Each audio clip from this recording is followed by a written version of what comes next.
नमस्कार किसान भाइयों, स्वागत है आप सभी का एक बार फिर आपके अपने YouTube चैनल किसानों की पाठशाला में। किसान भाइयों, आपने धान की फसल में कल्ले बढ़ाने के लिए बहुत से वीडियो देखे होंगे, बहुत सी दवाओं का इस्तेमाल किया होगा, लेकिन आपको अपनी इच्छा अनुसार जो आपकी धान की फसल है उसमें कल्ले नहीं देखने को मिले होंगे। तो किसान भाइयों, आज की इस वीडियो में मैं आपको एक ऐसा फार्मूला बताने वाला हूँ। इसका इस्तेमाल अगर आप अपनी धान की फसल में करते हैं तो आपकी फसल में बहुत ही ताबड़तोड़ कल्लों की संख्या आपको देखने को मिलेगी और आपकी फसल बहुत ही अच्छे तरह से ग्रोथ करके हरी भरी होकर चलेगी। तो किसान भाइयों, वीडियो को लास्ट तक जरूर देखें जिससे कि आपको भी एक सही और अच्छी जानकारी मिल सके। किसान भाइयों, सरसों के तेल का इस्तेमाल करके, उसका उपयोग करके हम अपनी धान की फसल में कल्लों की संख्या को कैसे बढ़ा सकते हैं, इसका बिल्कुल नया तरीका मैं आपको बताने वाला हूँ। किसान भाइयों, अगर आप अपनी धान की फसल में सरसों के तेल का इस्तेमाल करते हैं, सरसों के तेल का उपयोग करते हैं, तो आपकी फसल में कल्लों की संख्या कैसे बढ़ती है। फसल में जो हरापन है वो बहुत तेज़ी से बढ़ता है और आपकी धान की फसल बहुत ही तीव्रता के साथ वृद्धि करती है। किसान भाइयों, अगर आप अपनी धान की फसल में यूरिया, डीएपी, जिंक, सल्फर इत्यादि चीज़ों का इस्तेमाल करते हैं तो इनसे आपको अपनी फसल में 3 से 4 पोषक तत्वों की पूर्ति होती है।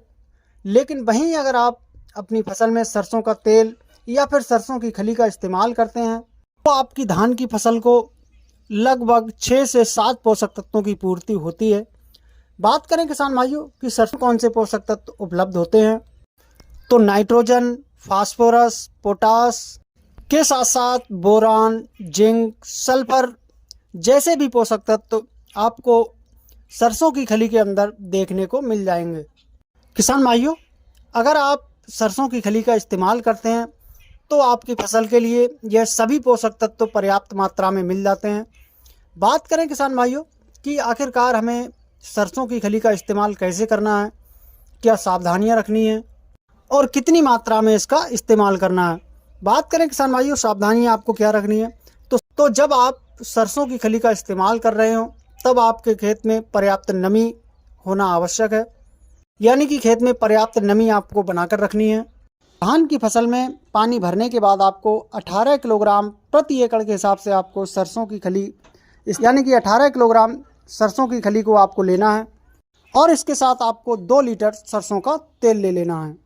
इन दोनों चीज़ों को लेने के बाद आपको क्या करना है कि जो आप 18 किलोग्राम सरसों की खली लेते हैं उसको आपको बहुत ही बारीक यानी महीन पीस लेना है और पीस कर उसमें 2 किलोग्राम आपको सरसों का तेल अच्छी तरह से मिला देना है।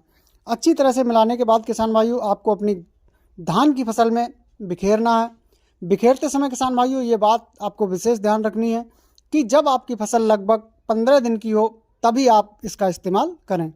15 दिन से कम अवधि की फसल होने पर इसका इस्तेमाल आपको नहीं करना है। जब आपकी फसल लगभग 15 दिन की हो जाती है तब आपको इसका इस्तेमाल करना है। किसान भाइयों, जब आप इन दोनों चीज़ों का इस्तेमाल अपनी धान की फसल में करते हैं तो आपकी धान की जो फसल है उसमें कल्लों की संख्या बहुत ही बम्पर तरीके से आपको देखने को मिलती है। फसल में जो हरापन है वो भी आपको बहुत ही अच्छा देखने को मिलता है और आपकी जो फसल है वो बहुत ही तेज़ गति के साथ विकास करती है। किसान भाइयों, जिससे कि आपको आपकी धान की फसल से एक बेहतर उत्पादन देखने को मिलता है।